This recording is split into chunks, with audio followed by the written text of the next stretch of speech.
Good morning and welcome to our Red Tara English group.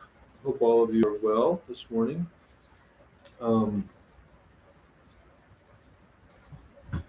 This morning here in Curitiba is cold and rainy, which it's supposed to be summertime here, but it's pretty typical that it can get cold and rainy in Curitiba in the summertime, although we will get little short phases of heat. But it's probably like, quick adjustment to the camera here.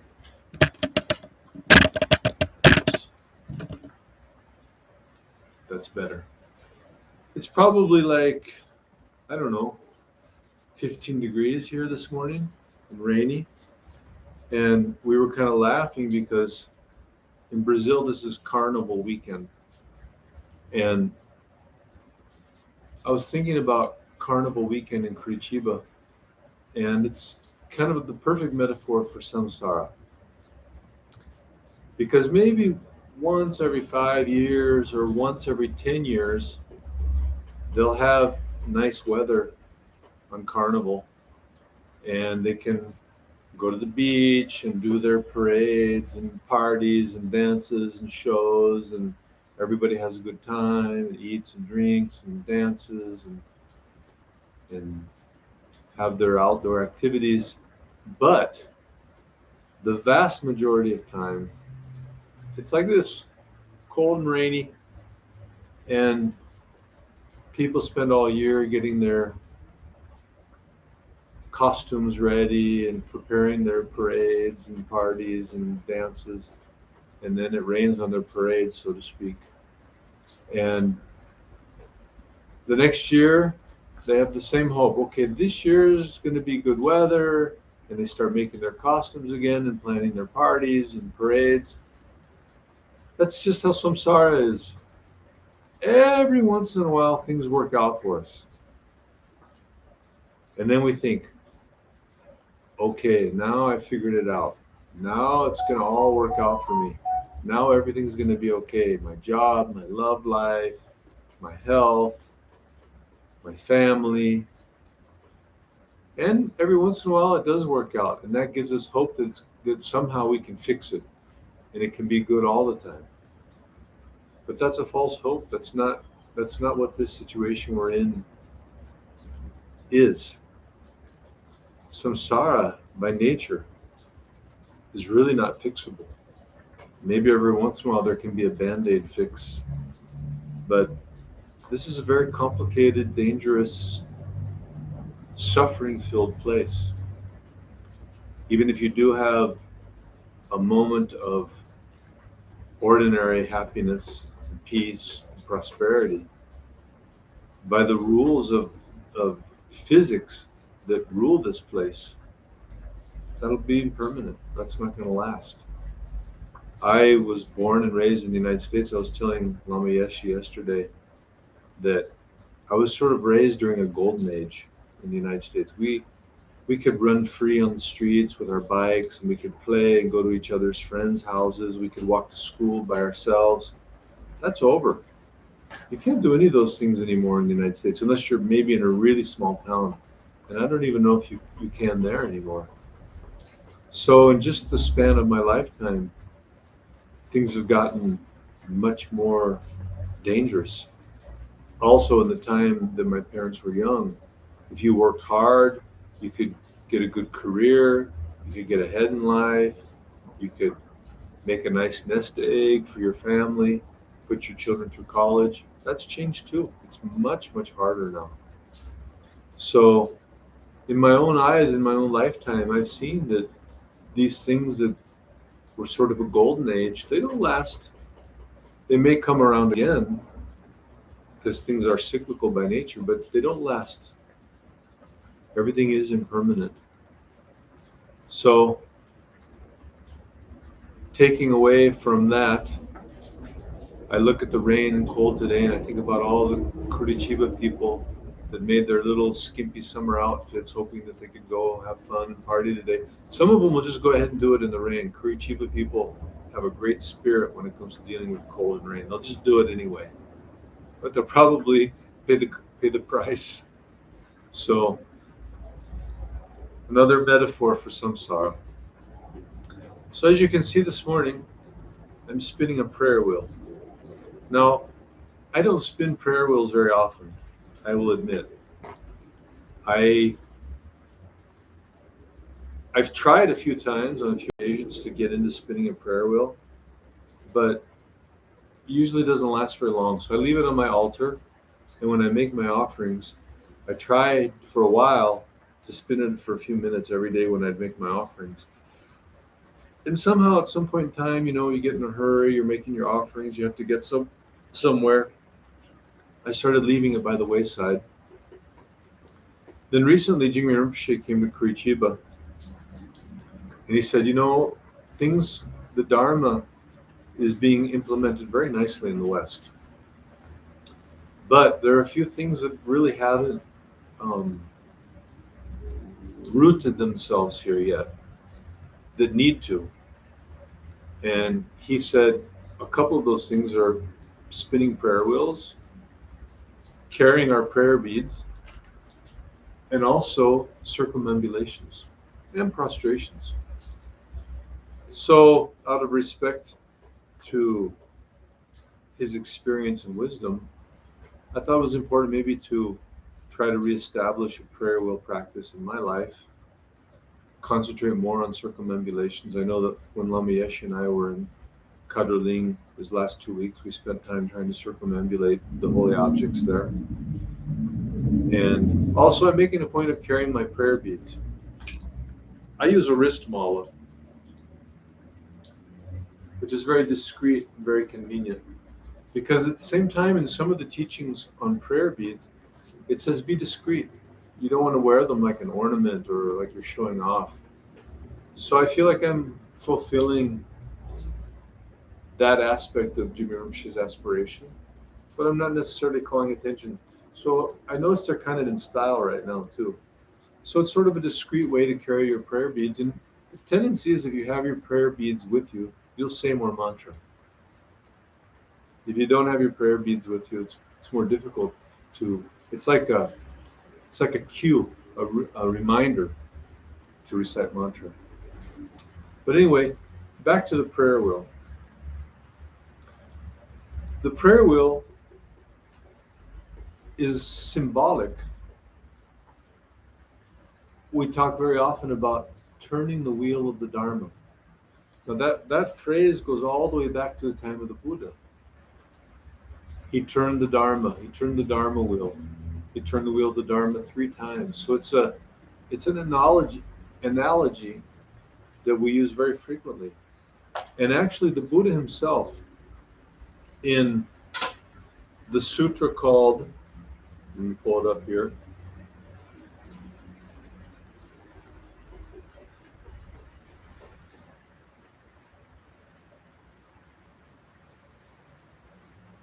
Now I can't find the name, but in one of the sutras, the Buddha responded to Shariputra's questions about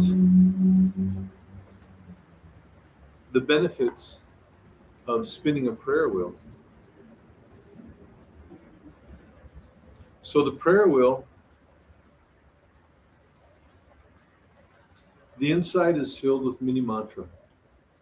A wheel this size probably has many thousands of mantra. Maybe if it's very well prepared, it could have 100,000 or 200,000 mantras. So the idea is that every time you spin it, it creates the same benefit as if you've recited that many mantras. So that's pretty amazing. It doesn't count for your mantra accumulation. So if you're doing your Guru Yoga mantra, you have to do 500,000. It doesn't work to just spin your prayer wheel with the Guru mantra 5 times, unfortunately. But the benefit is the same as reciting thousands and thousands of mantra. So we spin the mantra in a clockwise direction most of the time. That depends particularly on which mantra is in your prayer wheel. The great majority of prayer wheels have the Om Mani Padme Hum mantra, which is spinning clockwise. Because when you visualize the Om Mani Padme Hum Chenrezig mantra in your heart, that's the direction it's spinning. One of the reasons that prayer wheels became so popular and are such a useful meditation support is because they are supposed to help us with our visualization of the mantra spinning in our heart. So if you can imagine that the seed syllables in the middle of the prayer wheel and this ball that spins around is the syllables of the mantra spinning around, it's a very nice aid for us to visualize the mantra spinning in our heart. Also, the speed at which we spin the prayer wheel, it shouldn't be like agitated, like, you know, like a young child playing with one of those finger tops.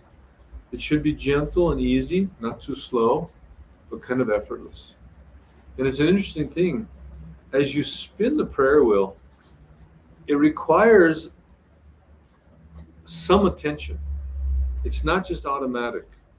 You do have to pay some slight attention to it.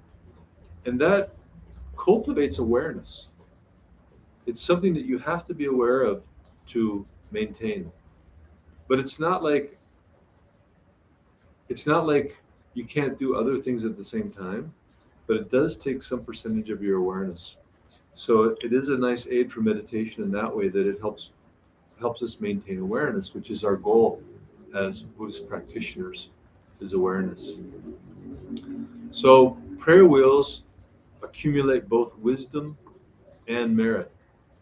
They also accumulate positive karma, and they purify our negativities,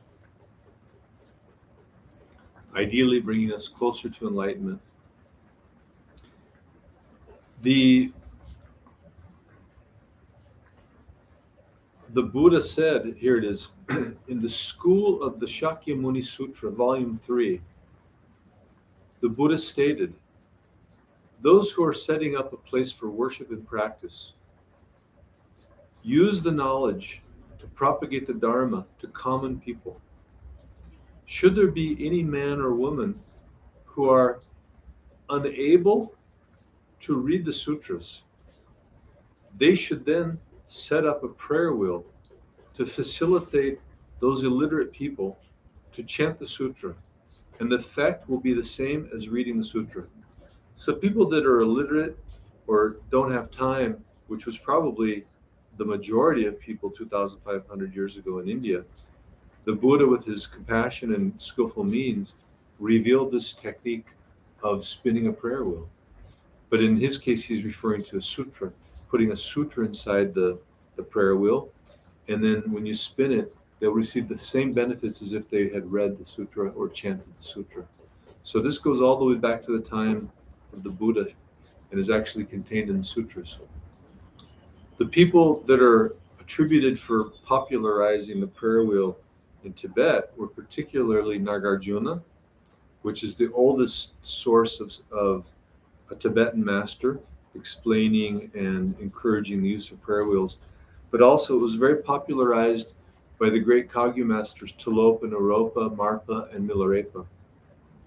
Also, Tsongkhapa from the Gelupa school emphasized and popularized the prayer wheel. So basically, great masters from every school in Tibetan Buddhism have encouraged the use of prayer wheels, and prayer wheels are incredibly commonly used in Tibet and all the Himalayan nations where Buddhism is practiced.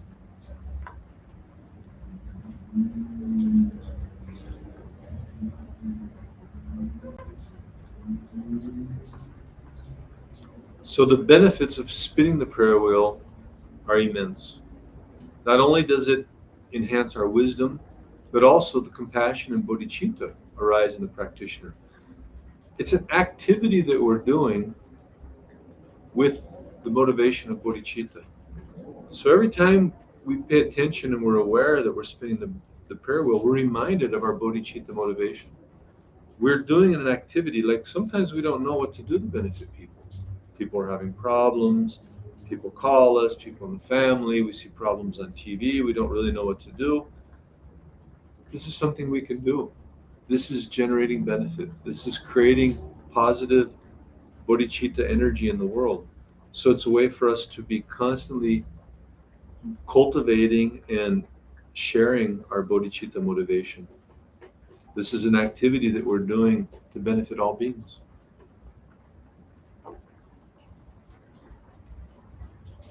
Also, one other thing we can do is, as we spin the prayer wheel, we can recite mantra, which enhances the use of the prayer wheel.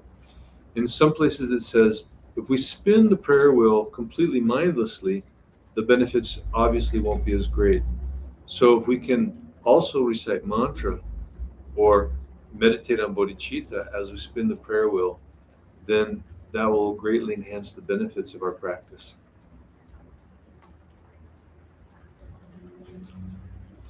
There are also many other kinds of prayer wheels. For example, at Chagdud Ling, we have the large, 2-meter tall prayer wheels that contain billions of mantra. And I think there's almost like 50 of them. Those are run by solar power, but it doesn't matter. Every time they turn, they create the same amount of benefit as those billions and billions of mantras being recited. And it's said in the commentaries that an installed prayer wheel has the capacity to completely transform a place into some place that is peaceful, pleasant, and conducive to the mind. People, when they go to Chagdud Ling, there's many, many reasons, or any other Gonpa, there's many reasons, but they oftentimes will say they are overcome by profound feelings of peace and bliss. And I'm sure that the prayer wheel spinning 24 hours a day has something to do with that experience. It is said that simply touching a prayer wheel brings about great purification to negative karma and obscurations. So I was looking on Mercado Libre. You can buy a prayer wheel about like this for a couple hundred reais. If you're going to buy a prayer wheel, buy a good one. Spin it a little bit, or at least research, make sure it looks like a good one. Because if you buy a bad one that's clunky, it's really hard to spin it, and then you'll give up. So buy a good prayer wheel, and then it spins quite effortlessly, and it's a very pleasant practice. So out of respect to our teachers, maybe we should try to institute this somewhat into our Dharma practice routine.